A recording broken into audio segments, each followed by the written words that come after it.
This video is a recap of the tutorial we did together in class called Buildbox.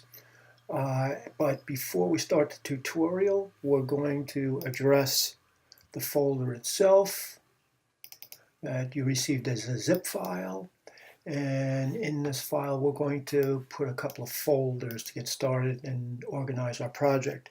So I'll hit Command-Shift-N for new. Let's name this Scenes. And then Command-Shift-N again, and we'll call this Source Images.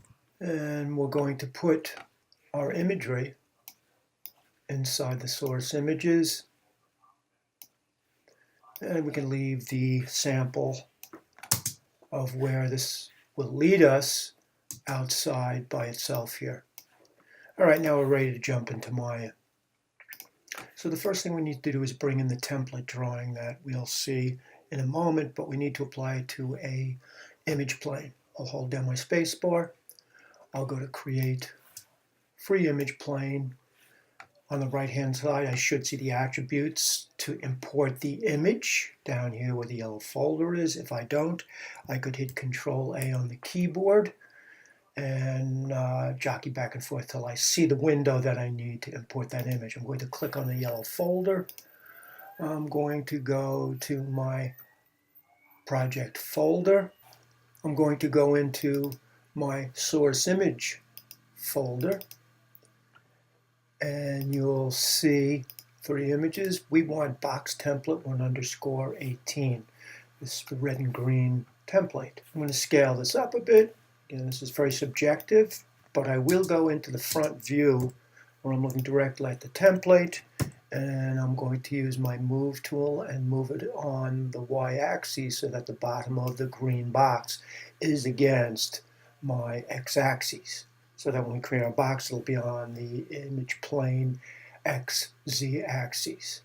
Now, before I duplicate this and rotate it to get the top view, I'm going to go over and change the alpha gain to 0.5. And that's going to give us a little bit of translucence so that we can see our geometry through our template as we continue to model. Now I'll go to my perspective view, and with my template selected, I will hit Command D, and I'm going to rotate this precisely 90 degrees on the x-axis. So I want to get back to my attributes for transform. I'll hit Control A or click on the tab over on the right hand side of the interface, and I'll make rotate X 90 degrees. Now we want to line that duplicate template up so that the red boxes are adjacent to each other, forming a 90-degree angle. So once again, I'll return to my z-axis, and I'll line that template up with the edge of the red box in the front view. And then I'll go to my top view. And in my top view, I'm going to line it up with the x-axis. Next, I'm going to select both of those templates. And over in the transform box at the very bottom, I should see the layer window.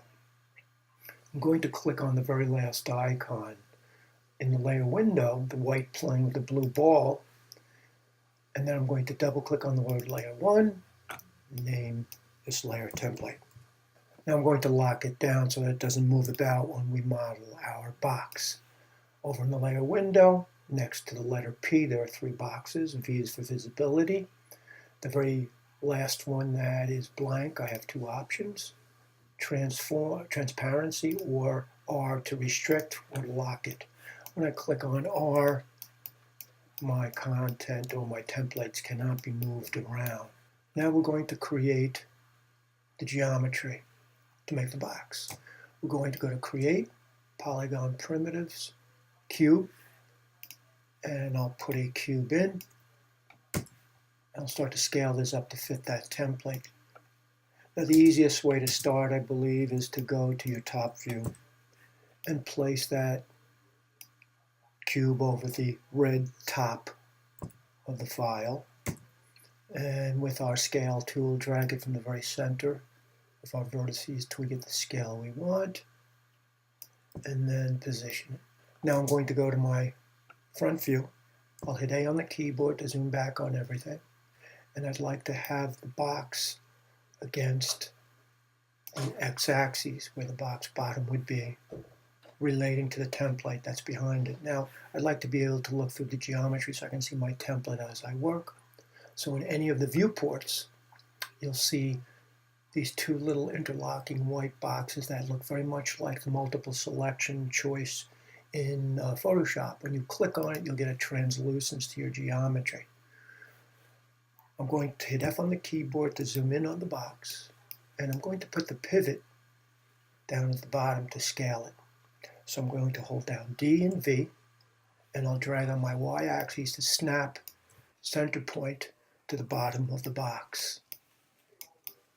I'm now going to right-click, choose Vertex. I'm going to select through all 4 vertices on the top plane. And that's going to allow me to scale up to the height of the green box on our template. So if I was to go to my perspective view, I have the box created, and now we're ready to go and map our texture. Turn to object mode, and let's hide our template.